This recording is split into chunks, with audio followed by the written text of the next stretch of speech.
What's up, boss? This is Abraham's wallet. We span the gap between the austerity of obedience to God and the prosperity rising from faithfulness. Run your home and your dough like a biblical boss. Mark, Steven. isn't there a lot happening right now? Well, I'm gearing up for departure in the morning to Texas. And what's that about? It's my somewhat delayed 20th year high school reunion. Oh, okay.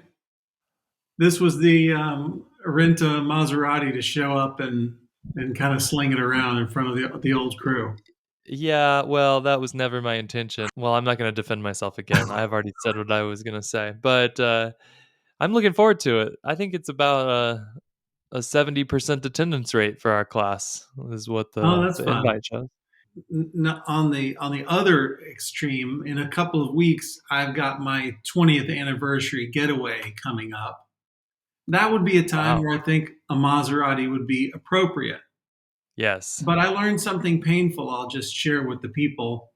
We're flying into LaGuardia, NYC, but we're going away from Manhattan into the Hudson River Valley and all the cute little towns south of the Poconos. So I thought, I'm a fan of Turo, and I thought, well, I'll get me a fabulous Turo, and there is not a Turo, not a single car within 15 miles of LaGuardia. You have to go into New Jersey, and that's where all of the Turos are, and they're totally affordable, great, but that's not going to happen for me. So I'm just got to get the regular old airport rental. Increasingly, I'm moving away from the sharing economy. I was as much of a Turo evangelist as you were, but Yeah. it's when it's good, and when Yes, it's not, it's that's a real true. pain in the butt. Well, it's just like Airbnb. When they're great, they're great. And when they're not, they're not. We just had a great Airbnb experience in El Paso. Cool. Well, um, the only other thing that really happened to me in the last week is since we were last recording is that I was sort of at the center of a little social media controversy. Oh, a little frenzy? Was there a little feeding frenzy around you? Well, you tell me. And this will go into our topic for the day, but Okay. I actually think your favorite tweeter Daryl Harrison Oh, yeah. had liked a tweet which caused it to show up on my feed, Uh-huh. and it was some Christian lady saying, "Do you celebrate, or what are your thoughts on Christians celebrating Passover?" And so Ah. I put a thoughtful 140 character response about how we sort of enjoy Passover and we don't make a law of it, but everything we've talked about here. Yeah. And some chuckle-headed lady comes in and accuses me of cultural appropriation and white supremacy. Oh, And my. I kind of blew her off without too much ado. I just said, Whatever, lady. If you've ever been exposed to Christianity and a Seder, you would say these two things seem to go together." Um, but I did not realize that lady had tens of thousands of followers that were then going to descend, and I had to disable my Twitter notifications. I had to completely unplug from that platform for a while because of these awful people. Oh, my. That it really made me kind of step back and go, is this, and you can tell me, but is this what the world thinks about Christianity? Like, their main beef was, bro, it sounds like, I mean, I'm sure don't actually think this, but it sounds like you think that Jesus is the right thing for everybody. Right. Oh, yeah. And how dare you? And I was kind of flabbergasted that there was so much anger and vitriol and open threats that came from such a, and I didn't actually respond to any of these comments. They just went on, and I bet if I turned it on now, I'd see another 1,000 notifications. But yeah, it was a little disconcerting. And through it all, I was wondering, where is the Abraham's Wallet mob that can come to Rescue. I know. I was like, this kook lady who travels around and teaches churches to abandon Christ, she's got her followers. Where are my people? So, I think our anyways, people are chasing kids around and doing barn raisings with their friends. you mean they're taking dominion out in the world? Yes, they're taking Yeah. dominion. Well, that's a nice intro into the subject. However, and it was a really nice intro into the subject. I just got to throw in something that I think is fascinating. I think it'll fascinate you. I think it'll fascinate the people. First of all, I should say something about this. When we did an episode on large families, I threw out an open ended invite and I said, we have so many wonderful large families here in Cincinnati that if any of our listeners would be interested in being around wonderful large families, they should contact us and they should come up here and do a tour and spend time with some of these families. Well, we had an intrepid listener who said, I won't use his name because I don't have permission, but who said I would do that. So this family came into town, they flew in, spent the weekend, and I set up kind of an itinerary of them being around families. And I can also put in a plug here, got to visit our midrash. So great weekend with them. Well, in that weekend, there was a guy's hangout time around a fire pit, and there were cigars distributed.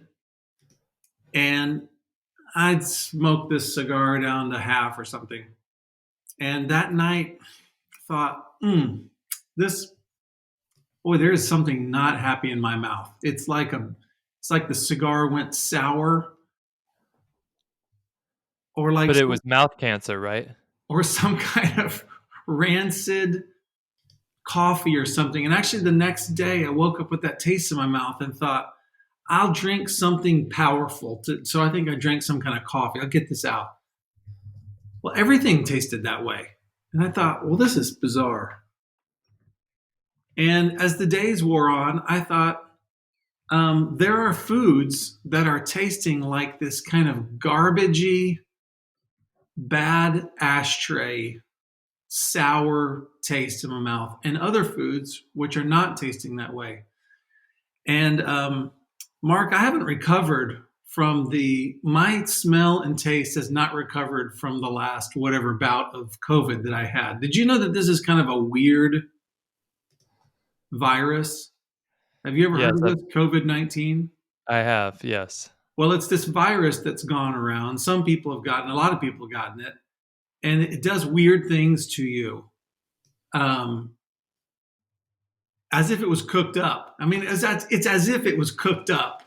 And anyways, I've discovered I'm one of like 10% of people who, when they lose their taste and smell, it doesn't come back. It's supposed to come back in like a year's time, but in this window, I have something called parosmia. I monitor my parosmia about every 2 hours, and which means I smell something and go, that smells like garbage. I don't want to eat that. Oh, that smells good. And it's bizarre, the things that, I mean, peanut butter has this same disgusting flavor to it right now. It's a bizarre kind of thing. And I went and looked up some stuff on it, and it's pretty common. The symptoms that I'm having are pretty common. They say there's nothing to be done about it. There's no pills to be taken. You just wait a while. And while your brain is putting the puzzle pieces back together of taste and smell, one of them's going, and that's it. Interesting, huh? Yeah, that doesn't sound super fun. It's okay. It's not a big deal. So Well, more foods taste bad than you're used to. It's okay. we will start a segment called "Has Steven gotten checked for a brain tumor yet?" That's great. That'll be a segment everyone looks forward to. People, I mean, it's like a high consequence. There's real stakes here. Uh-huh. We could have your wife and kids come on and talk about how they would feel. Uh-huh. This is really, maybe you should cut this out. I don't know. How's my parosmia? How's Stevie's parosmia? We have jingle music. My wife has just started, speaking of HSAs, my wife has just started like, Invisaligns? yeah, that kind of thing. Yeah. Yes. So that's a big talk around my house as well. So we're all talking about our symptoms, and everybody's going like, yeah, yeah, yeah, got it. Move on, move on. One more thing before we get in. Okay. Coming up very soon, I'm going to be sure to post this episode so that there's a couple of weeks between this announcement and the event I'm about to announce.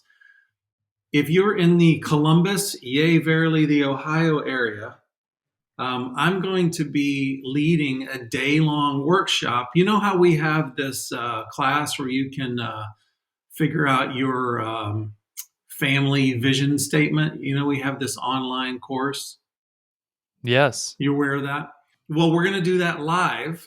One of our good friends of the pod, hosting me, and I'm going to be leading this at a church and walking people in a workshop in a day, actually walking through creating your family vision statement. So I'm going to be there live to help people put the statements together and ask and answer questions and et cetera on May Are you 12th. gonna are you gonna do kind of Tony Robbins style where you get someone to stand up and you're like, I want you to say your vision, and they say it kind of meekly, like, my vision is to love Christ and love others, and you're like, no, that's not a good vision. And then at the end they're crying but they're happy. Is That's that kind of how it's gonna go? Yeah, that's the goal. How That's the is it gonna be goal. thousands of people at this event? Yeah, I think so. And by the way, I got No. the date wrong. I just opened up my calendar. It's May 14. Sorry, May 14. You can always, of course, you can always email you, Mark at Abraham's Wallet. Yep, you could. Or you could even get on the Volley channel, which is also linked in the show notes. There's so many ways to contact us. Okay. I'm gonna let you go in a second, but I thought it might be helpful for people who haven't heard our pitch for Passover to just describe it biblically and historically. I had this conversation. This was a crazy weekend for us. I'll tell a little bit about that later. But I was having a conversation with some folks about why why celebrate this Seder, and specifically the question was asked, well, if Passover is such a big deal, why do we have Easter? Um, Great question. I would like to answer that right now, and say that for the people who got upset at you, there's a historical reason, and those people have been conditioned to get upset at you on Twitter. Did you know that? Yes. Okay. So it's illegal. It's illegal for Christians to celebrate the Passover. Ever since 768, is that the year? Something close to that. So Yeah. what the We reason we that, opened our Seder with that statement, which you put in your guide for Passover with young families. yes, I'm going to read the beginning of our Seder, which is Okay, wait. Before we go any further, you keep saying Seder. I've never heard anyone say Seder. Is that the way I'm supposed to be saying it? there's so many pronunciations. So I think the way a Jew says that word is Seder. A Gentile says Seder, no problem. Okay, You can say Passover. A Jew will say Pesach. got it. It's all fine. Okay. So the official church at the time, the Catholic Church, repeatedly and consistently severed Jewish roots. We could go into what spiritually was happening that they needed to do this. I don't see anything in my Bible that says it, and moreover, I would see the opposite, which I'll get to in a second. But something was happening in the Catholic Church way back in 306 AD. The Church Synod of Elvira forbade Christians to marry Jews, okay, to receive Jewish prayers or blessings. That seems weird. By the way, we did travel this past week, and in the airport, I saw some dudes who were clearly Orthodox Jews. I went up to them, started to have a conversation. They said they wanted to pronounce the blessing of Deuteronomy 6 over me. Wait. Yeah, So you're saying you went up to some? Are we talking black hats here? we are. and you said, I'm going to do a Seder. And they didn't say, well, you're obviously a white supremacist and you hate us. They were excited about this? Very pleased. Wow. Okay. Continue.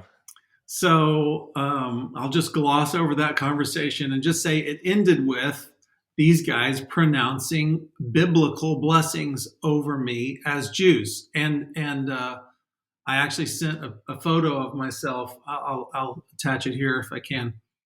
That I sent to my personal Jew rabbi John, and sent him. I told him what happened, and they wanted to strap the phylacteries to my forehead and my arm, and which has bits of the Torah in it as they prayed this over me. I was like, John, I did it because these are Jews and this is the Bible we're talking about. Did I break a rule? Did I do something bad there? He's like, oh, you're fine. It's all right. It's no problem.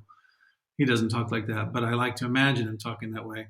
So that was against the law, what I did. So these guys wrapped Telfin on you in the airport. Yes. That's crazy. Did people, I mean, I know you were delighted either way, but were people walking by like, is this man being abducted? What, like, were you getting funny looks? Yes, there were concerned looks as if I was about to be taken away. That they're going to shove me in a suitcase or something. You couldn't as of 306, you can't receive Jewish prayers or blessings, and you cannot eat with Jews as of the year 306. In the year 325, the Council of Nicaea rejected the biblical calendar. They rejected celebrating Passover, and they tried to divorce Resurrection Day with Passover. Now, just an insider tip to those kind of Bible nuts out there, Resurrection Day is historically celebrated right around 3 days after the crucifixion. So for people like me, for technocrats who really love the intricacies of Bible history, we tend to keep those 3 days together. So a crucifixion, and then a couple of days later, a resurrection. That's how that's just in my mind. But the Catholics said, no, we must chop those days in half. Those Jews can do whatever they want with their Passover. Jesus died on the Passover. And we'll take Resurrection Day. We'll make it its own thing. They wanted desperately for it to not be connected with Passover. They doubled down on that again 20 years later, and I'll jump up to 787, which I think you're referring to. The Council of Nicaea II required Jewish believers in Yeshua, when you came to faith, you had to formally renounce and condemn observance of, first of all, the Sabbath. Hello, 10 Commandments. You had to renounce observance of the Sabbath, all biblical festivals. Wait, obeying the Bible? Yes, obeying the Bible. And all expressions of worship that they could call Jewish. So at this point, they would say that Jesus and all New Testament believers were outside of their blessing and approval. So I'm just telling you this little story so that you understand the historical separation that happened because of the Catholic influence in modern Christianity in general. This is why we left behind these Jewish practices, because it was against the law as far as we all knew back then. Well, that's still in the Bible. And here's the funny thing, all of God's decrees, they're still there in the Bible. And all of these laws that the Catholics made up, those are gone and forgotten.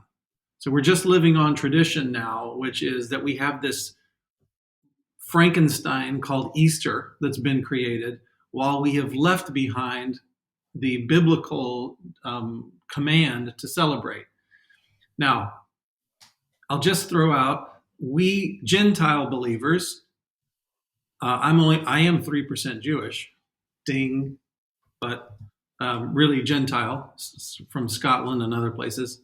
But our hero, king, master, Jesus, you might have heard this, is Jewish. And he was Jewish when he was born. He lived as a Jew. He died as a Jew. Remember that old king of the Jews thing? And then he maintains his Jewish identity in eternity. And we are, according to Romans 11, if we've been born again, if we have any life or interest in Jesus, we have been grafted into a tree, and we are branches grafted into this Jewish tree. And Paul makes that very clear in Romans 11. You cannot escape that point being made in Romans 11. So our faith is a Jewish faith. I'm not Jewish, but I can say that my king is Jewish, and I can say that my faith has Jewish roots. And so I don't have to pretend to be Jewish, nor am I pretending to be Jewish when I celebrate a Passover Seder. All I'm doing is going, here is something that God has put down whereby I can enter into it. I can celebrate the story, which is my story. Spiritually, it's my story of deliverance from Egypt and how that represents my deliverance. So, and the last thing I'm going to say on this topic is that there is in Exodus, when God said you're going to celebrate this Passover and you're going to do it forever. I just want to read these verses starting in Exodus 12:14, and I'll jump to verse 24. So this day shall be to you a memorial, and you shall keep it as a feast to the Lord throughout your generations. You shall keep it as a feast by an everlasting ordinance. Ding, ding, ding. Everlasting ordinance. And you shall observe this thing as an ordinance for you and your sons forever.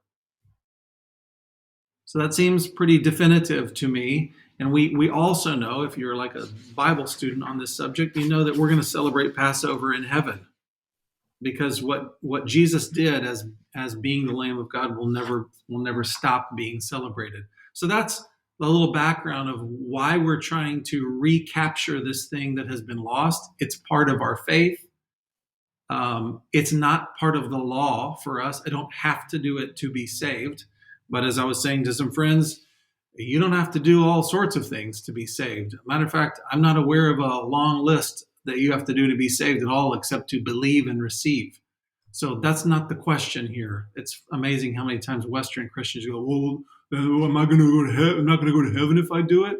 Come on, that's not. That's like saying, "Well, do I have to be kind to my wife today? Will we be divorced if I'm not kind to her?" No, you won't be divorced if you're not kind to her today. Okay, but that's not what it's about. It's about how to have a wonderful relationship. So that's my setup. That's why we do it. Now, over to you, Mark. Yeah. So, Stephen, I think that I'm going to take you all the way back to Oh, 1999 wow. to describe to you my first Passover experience, which happened in Reynosa, Mexico, Ah, in an orphanage where I was building like walkways with pavers. And this is at the moment, Reynosa is one of the um it's really like, if you're into the cartel lifestyle, this is one of your top cities to visit okay. I because was not aware of that. there's a lot to do if you enjoy the international drug trade. Reynosa is one of the places to be. Oh, that's great. Um, which makes it very interesting that as a sophomore or junior in high school, they just were like, okay, go to the neighborhood and knock on all these doors of these shacks and invite people to come to a church service later. So we were doing missions work. And at the time, I think it was probably pretty safe. But 1999. What group were you doing this with? my school, Okay. Trinity Christian Academy. Okay. So Mike this was Singletary. my Mike yeah, Singletary. one, Mike Singletary, head coach of the football team. Okay. Um, One of the things that the guy who was leading this did is he led us in a seder, and it was the first time I had ever experienced that. I thought it was really meaningful and cool, and I didn't really think about it again until, I don't know, 10, 15 years later when I was married. I didn't have kids, but I wanted to try it again. And I emailed that teacher who was still teaching high schoolers, and Wow. he sent me a paper copy of a Seder that was designed for A Haggadah. believers. A Haggadah. Yes, a Haggadah designed for believers in Yeshua. So we went through that with some friends, kind of muddled our way through it. Did it a few times when we thought of it. It wasn't like a normal practice for Amelia and I, but I would say we started to get quite serious about it when our youngest daughter was born. She is about to turn 12, and it became a regular every year thing. And the norm for me was this is a 3-4 hour around the table event where we're going to go through all of the components, deep meaning to every step. We're going to just flail our way through some transliterated Hebrew Yes. talk. Um, anyways, and it was great and candlelit, and it would go until 11:30 at night, and Yes. it was great. That was fine when we had a baby because who cares? The baby, you just go put her in the bed and she's Yeah. asleep. It became a lot more challenging when we had a 3-year-old who was Mm. just old enough to like, hey, I want to be a part of this, and way too young for a 4-hour meal. Yes. So that's when I'm going to let you talk about kind of adaptations to the Haggadah. Yeah. But that's when we started experimenting with, can we do things a little differently? We've done this with a lot of holidays. The Jesus storybook by, I don't know if they actually have the Esther story, but I found the Esther story in a kid's Right. version for Yes. Purim. We did that too. This year, actually, my youngest is 5, um, and I've for Purim this year we did the full book of Esther. So they are capable at a younger age than you might think of some of this stuff, but you have to kind of make accommodations, I would say. So we started adapting it. For a couple years I was pretty bummed because it was always very kiddie. Yes. Your Seder for kids involves the singing of Pharaoh, Pharaoh, Yes. um, which is probably the thing that I liked least about summer camp as a kid was Pharaoh, Pharaoh. Yes. Yes. Um, so that was kind of the next few years was kind of like, oh, we're doing it. That's cool, but it's a little bit kiddified. Yes. This year we stepped into I would say an intermediate ground. We used a Haggadah that I purchased from friends of the Douglases. You may Yes. remember Mark Douglas from the Abraham's Wallet podcast, Yes. or from being one of your best friends Yeah. for I, much I of your remember life. that too. He and his wife run several lifestyle websites that are all about beautiful, intentional, Jesus-centered living, and they recommended this Haggadah to us that we purchased, and I would say it was good, but you gotta. These are long documents. This is about 27 pages. Yes. You got to really go through that all and make sure that none of it directly contradicts the things that you were planning on doing, Uh-huh. because there was a few moments where I had to say, well, we're not going to do this part because it's not at all what I just said we were doing. So there's been a lot of adaptations, and if you're angry leftist on Twitter, then you find all of these to be offensive and evidence Odious. of cultural appropriation and violence. Yes. However, I would say, as I've talked to both Christian friends and my buddy Jared the rabbi, much like your airport friends, Yeah. was delighted that we were experiencing some of these things and adapting them as needed to fit our belief in Jesus as Messiah. I think that there's a lot of room here to experiment. So that's kind of been our progression. We went super long and meaningful and solemn and somber to super kidified Seder to a middle ground. And as we continue to get older with our kids, I think we'll end up maybe not quite so solemn and somber, but at a much longer event. That my hope is, when my kids are adults, that we get to do this together and sit down for a 4-hour meal again. Right. Okay. So the one that you just did, how was that? I would say it was really good. We were doing it with a family who had never done one before. Um, they had actually a child who was 4, and he did great. He was participatory in the whole thing. I think I'm a little bit scary to some of our friends' kids because it's just known that I kind of run a tight ship at the dinner table. Right. When people come over for Shabbat, we always put the shh in Shabbat for a while before we start, and I will never correct other kids unless I know them real well. But my kids, if they grab a fork and drum a little bit during the quiet intro, that's almost preferred because then it can be put on display that Ah, we don't take no messing around at the dinner yeah. table. So I think You whether don't it take was no guff, is what we like to no, say. yeah, I didn't take guff from no one, Yeah. but I don't know if it was out of love or fear, but the kids actually were super attentive to the whole thing. We ran it for about an hour Okay.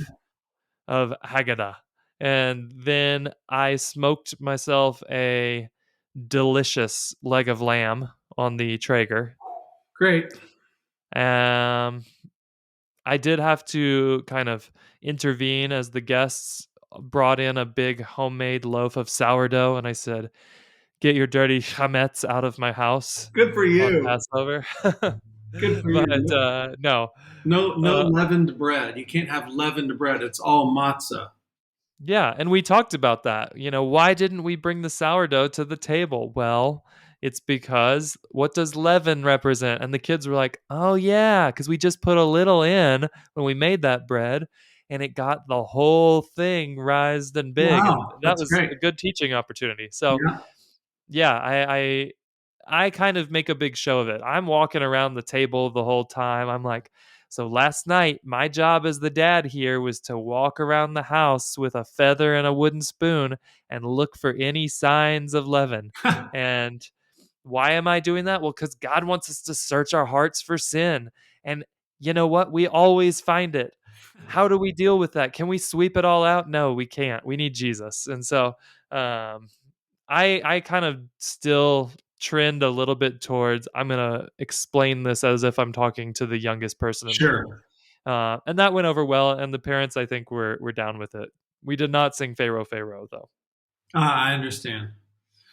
Well, yeah, I think that's probably perhaps the main thing that I want people to take from this discussion today is that there are lots of ways to do this. And the main thing that we're told to do, the Seder, and that word just means order, the order, which is what your Haggadah tells you here, go through these steps. That's not given to us in Scripture. It doesn't tell us how to do this. So basically, all we have to work with is, well, these are people's traditions. And in Somebody's, fact, the yeah, Seder was not practiced until 70 AD. So Jesus did not do anything similar to the Seder that we do. That was something that they basically said, let's start doing this when there's no longer a temple where we can sacrifice. Um, so after the big temple was differences. destroyed. Yeah, they did have a Passover celebration, and we can tell based on Jesus's life that he did some of the things that we do. He broke bread and he had cups, so we think there's probably cups involved in this remembrance. But did he have an egg and a bone on the table and some herbs and all this? Probably he didn't have any of those things, Right. but he did still remember the Passover and celebrate it. Right. So the plate is traditional. It's from tradition. It's not from Scripture. There's all these elements that you can take them or leave them. They're whatever. And so, as you said, we have done, and again, my friend John taught us how to do this. We have done the full blown one where everybody at the table has various readings.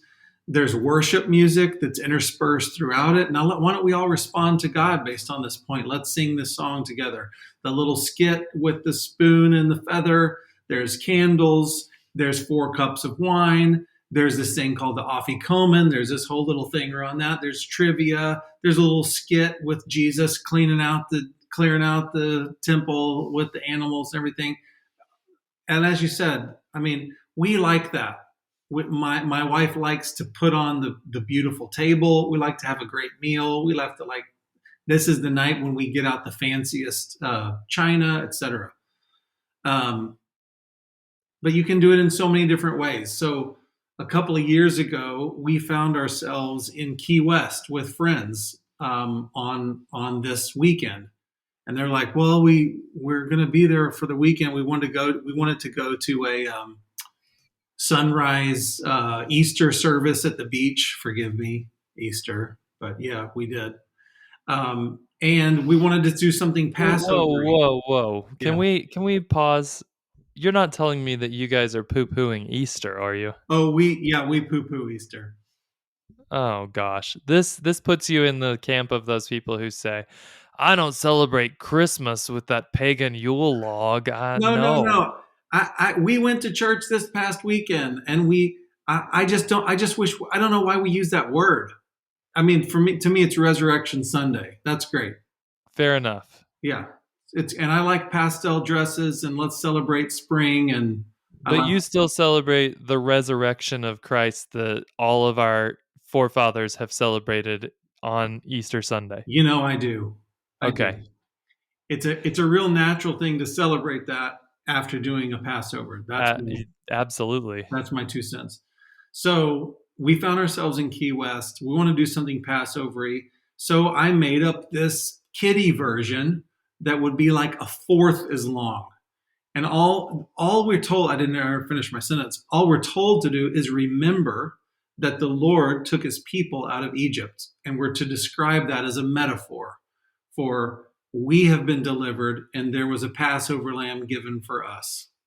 There, I did it in a paragraph. You could do that in a paragraph too. You just have to tell that story. So that's what we did. There's a little poem, a little cutesy poem, and it goes something like, "Every year we sit down for the Passover Seder and recall Egypt's Pharaoh, that Israeli hater. He enslaved the chosen of Jehovah's heart until God decided now they must depart."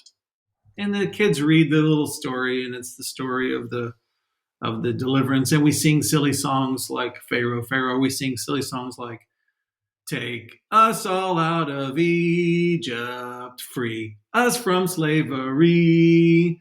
Bake us some matzah bread, bake in haste. Give no thought to flavor, 'cause it's got no taste. So it's scoot, scoot, scoot to the Red Sea. If we don't cross, then we'll die. So it's 1, 2, 10 plagues you're out, and we say bye, bye." Come on, it's cute. Yeah, it's cute. I think it made me think of a quick tip. Can I just add a quick tip? Yeah. Um, I sort of was rushing through the store to get supplies this year, and I snagged the onion and chive matzah instead of Mm. the normal. I just say don't do that. It wasn't Avoid. a it wasn't a hit. Word It to the it wise. But tasted like onion. listen, while we're on the subject, there is something that I must tell you. You can get matzah that is plain. You can get matzah that is simple word right here, salted. And the salted matzah makes all the difference in the world. Get the salted matzah. This came up at our Seder is that there are people out there who buy unsalted butter. But Um, why? You may ask yourself. I guess we've for we've done baking. we've done whole episodes on spending money well. That is not spending money well. I Uh, agree. I agree. so, all right, So get back to it. yeah, so we did a little version. It was really short. We did funny songs, played some games as a part of it, and we just wanted to be interspersed with fun. Now, this year, all of our plans were shot to crap. We need about 2 days to ready our house and get food ready and get in linens, and we rent a nice silver and etc. My wife's an event planner, so she has all that all those connections. And we usually call in favors from florists and get professional flowers, and it's great. Um, we had to go to Texas because of a family emergency. As I said, we're in El Paso, so we had family we had family coming in that was in town in Cincinnati before we were back from our emergency trip to El Paso. We got home the day that we would have celebrated. And so we said we're scrapping that plan. What we did was on Saturday night, not Friday night, on Saturday night, we got a private room at a restaurant, a very high-end restaurant in Cincinnati, a wonderful place. And we took the whole family out and did a compressed, I'd say it was half as long, in that room with family. It was a scrambling par. We had to cut it down. There's servers in and out. We're getting interrupted. There's no place on the table for all of our stuff. And people are kind of juggling their scripture sheets around. There's no music, which I like to be a part of it. There's no, as you said before, there was no like bedrooms to send the whining, tired kids away to. It was just wasn't great. But you know what? It's fine. I tell that story for people to know, hey, what it did for my wife was relieve her of all prep. She didn't have to make anything. It was fine. We went somewhere else. And I have to tell, two friends did some amazing things. One is my friend David Valentine. He lives in northern Kentucky. He made something. He instead of a Seder, they call their thing a fader, which is a fake Seder. So they call it the Valentine Fader. And he walks through this. It's really fun. They're just a fun family. They also made a beautiful table. He sent me pictures. I'll put them up here. There's china and there's the nice glasses. And he's got laid out. He's a graphic artist, so he made printed materials laying on everybody's plate, and it's very nice. But they're also a really fun, jokey family. So they did 4 questions, and he kind of did a layout, as you'll see in the pictures, a layout of their process. But his 4, this is another kind of traditional thing, is kids asking 4 questions. And one of their questions was, Dad, we usually have delicious loaves of bread. Why are we eating these crappy crackers? That's actually on the printed material. That's one of the questions they asked. And they just do it lighthearted and fun, but they do it. And he says, it's really important for our family. We love it. Our friends, the Beausejours, who have been on here multiple times, they have 7 kids under age 9.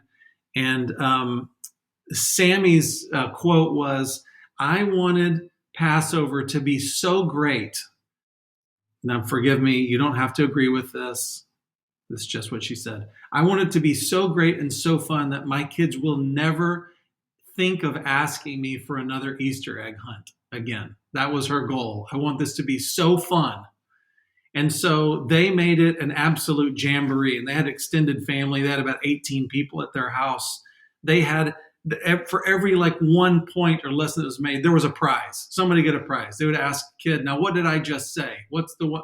Oh, you got it right. Hey, here's an eraser for you. And everything was a prize. They had musical chairs as part of their deal. I think mom and dad both had like, okay, here's a silly hat, and you're going to be Pharaoh, and kind of like you would do at Purim. Here's a hat for you, and they really just made it a big, fun festival. And they just said everybody loved it, and they were exhausted at the end of the night. So, anyways, all of that to say, it can be very austere and very holy, and it can also just be great. It doesn't matter how you do it. Let's just remember the story.